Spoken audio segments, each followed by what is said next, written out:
Dans cette deuxième vidéo, nous allons essayer de remplir la loi de probabilité pour le lancer de dés. Donc, ce qu'on a vu avant, c'est que on avait cet arbre de probabilité. Donc, la première partie de l'arbre, ici en rouge, donnait les résultats du lancer de dés cubique, et en vert donnait le résultat du lancer de dés tétraédrique. Sachant que chaque lancer de dés est indépendant, l'un n'influe pas sur l'autre, et ben on va avoir une chance sur 6 d'obtenir chaque valeur du dé cubique, et une chance sur 4 pour chaque valeur du dé tétraédrique. Et donc finalement, chaque chemin va nous donner une combinaison possible, donc une valeur possible. Donc ce qu'on avait vu un peu plus tôt, c'est que toutes les valeurs qu'on peut obtenir pour x, qui est en fait la variable aléatoire, donc le résultat du lancer aléatoire des dés, va de 2 à 10. 2 étant le minimum, c'est 1 plus 1, et 10, le maximum, c'est 6 plus 4. Donc on va essayer de voir quelles sont les probabilités associées à chaque chemin, et donc comment est-ce qu'on peut les calculer. Donc ça, ce qu'on appelle une loi de probabilité, en fait, c'est un tableau qui contient la variable x avec ses valeurs et les probabilités associées à chaque variable, à chaque valeur. Donc pour x égale 2, ce qu'on avait vu, c'est qu'il n'y avait qu'une seule possibilité, c'était de faire 1 et 1. Donc c'est 1 sixième fois 1 quart, ça fait 1 sur 24. Pour x égale 3, maintenant, ça va être un peu différent, parce qu'on voit qu'il y a deux possibilités. On peut faire 1 et 2, mais on peut faire également 2 et 1. Donc finalement, on va avoir ce chemin plus ce chemin. Donc pour la probabilité que grand X soit égal à 3, ça va être égal à 1 sixième fois 1 quart, qui correspond donc au chemin du haut.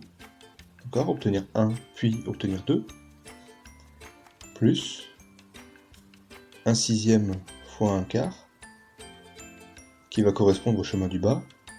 Donc obtenir d'abord 2, puis obtenir 1. D'accord? Donc si je devais les entourer, cette probabilité en rouge ici correspondrait au résultat ici de faire 1 plus 2 égale 3.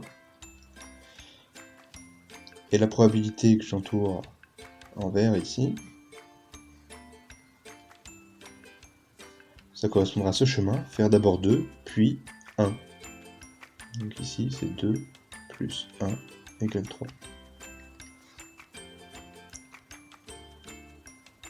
Donc en définitive, on va avoir 1 sur 24 plus 1 sur 24, ce qui nous fait 2 sur 24. Et accessoirement, ça fait 1 douzième. D'accord? Donc ça va nous faire 2 sur 24. Donc maintenant, on va essayer de voir combien on obtiendrait pour 4. Alors pour faire 4, on a plusieurs choix possibles. Soit on fait 1, puis 3, soit on fait 2, puis 2, soit on fait 3, puis 1. Donc au total, on a 3 chemins qui vont nous donner la valeur 4. Et chaque chemin a une probabilité 1 sur 24 de se produire. Donc ça va nous faire la somme des 3, c'est-à-dire 3 sur 24. Pour 5 maintenant, on peut avoir 1 et 4, 2 et 3, 3 et 2, ou 4 et 1. Donc là on se retrouve avec 1, 2, 3, 4 chemins. Chacun ayant une probabilité de 1 sur 24, on fait une probabilité totale de 4 sur 24. Pour 6, alors pour obtenir 6, avec 1 et 4, vous voyez que c'est plus possible. C'est-à-dire qu'en fait, cette branche-là va être complètement abandonnée. On ne peut pas avoir un score plus haut que 5. Donc on va passer à la branche suivante. 2 et 4, ça marche. 3 et 3, ça marche. 4 et 2, ça marche. Et 5 et 1, ça marche. Donc 1, 2, 3, 4. Donc 4 sur 24. Maintenant, pour obtenir 7, 2 et 4, vous voyez que ça marche plus. Donc là, on a passé le maximum. Donc 3 et 3, donc non, ça fait 6. 3 et 4, 7. Ensuite, on va avoir 4 et 3. 5 et 2.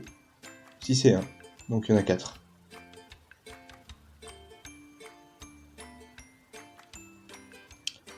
Après, pour obtenir 8, ici, on ne peut pas faire plus haut que 7.